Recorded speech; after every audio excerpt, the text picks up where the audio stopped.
What's up, music fans of the internet? I'm Kevin. I'm Derek.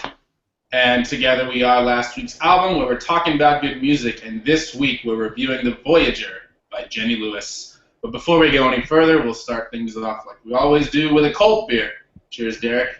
Cheers, Kevin. Cheers, everyone I know.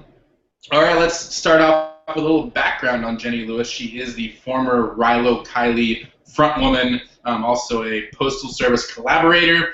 This is her third solo LP, however. It's primarily produced by Ryan Adams with some help from Beck and longtime collaborator of hers, Jonathan Rice. I myself fell in love with her in Troop Beverly Hills when I think I was about 8 years old. Maybe you know her from that child star background. Either way, now she's doing music. Let's get into Sounds Like. Derek, what do you think? Kevin, I think The Voyager sounds like Jenny Lewis jumps into the skin of the character she sings about, not in a Hannibal Lecter way, adding emotional depth to indie pop sound. I have a similar Sounds Like. I'm going to go with Indie Darling matures to pop Duchess by reimagining classic California rock. I think those two combined probably give you a good idea what this sounds like. So key tracks. Derek, what do you have? Kevin, I have Head Underwater and The Voyager. Very nice. Opening and closing tracks. I am going to go with two middle tracks. Just One of the Guys and Slippery Slopes. Derek, yours comes first. Why don't you kick us off? Yeah, Head Underwater starts with just some reverb-heavy synth chords, bass snare drum beat, staccato electric guitar riff, piano, backing vocals.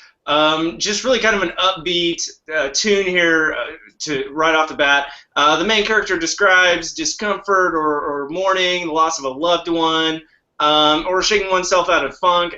There are some really good lyrics here. One I particularly enjoyed. She says, "I don't want to bore you with how I feel, but when the walls come down, the shit got real."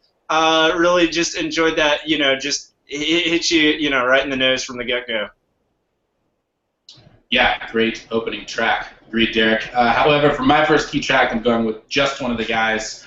It has these very heavy drums that create this really foot-stomping beat, a shaky tambourine, some jangly guitars, these bright sort of woodwindy, organy keyboards, and this really biting bridge. Another line that, as Derek says, hits you on the nose. So he goes, "There's only one difference between you and me. When I look at myself, all I can see, I'm just another lady without a baby." Very biting for a 38-year-old woman in today's culture. Then we have this echoing timpani that drives home that point, and this track was the individual one that was produced by Beck, and it sounds like he provides the backing vocals, but overall you can feel his influence. It creates this really smooth, soft, swaying track. It's really nice. Derek, tell us more about title track, Voyager. Voyager, the title and last track of the album, kicks off with a little intro of strings before a strummed acoustic guitar and Lewis's vocals really take way. Later on, strings, keys, synths, steel drum, bass guitar kind of subtly enter in. Overall, it's kind of a very simple song structure in nature, just kind of describing lost innocence as a child. In this case, maybe like imagination, if you will. But overall, what really grabbed me was the structural simplicity contrasted against the subtle instrumental complexity, which really just builds there at the end. Kind of adding another depth of emotion that wasn't there at the beginning of the song. Yeah, fun fact about that track, Derek, which you might appreciate. Ryan Adams gave her an assignment to go home and write Wonderwall in a weekend.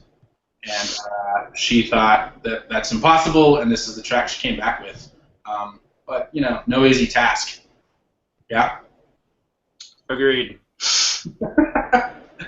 All right, my last key track, Slippery Slopes, has this really piercing, edgy guitars, bouncing drums, these underwater sort of echoes. It creates this sort of wall of sound. And then there's just burning sort of underlying tension beneath this smoothie, sort of trippy soundscape. Really psychedelic bridge with this trippy guitar and cooing vocals. And the message is really nice. If you're thinking of cheating, just have a threesome instead, and everything will be fine. Ultimately, this slow burner sleeper that ends up being really, really catchy. So, Nothing can go wrong with that.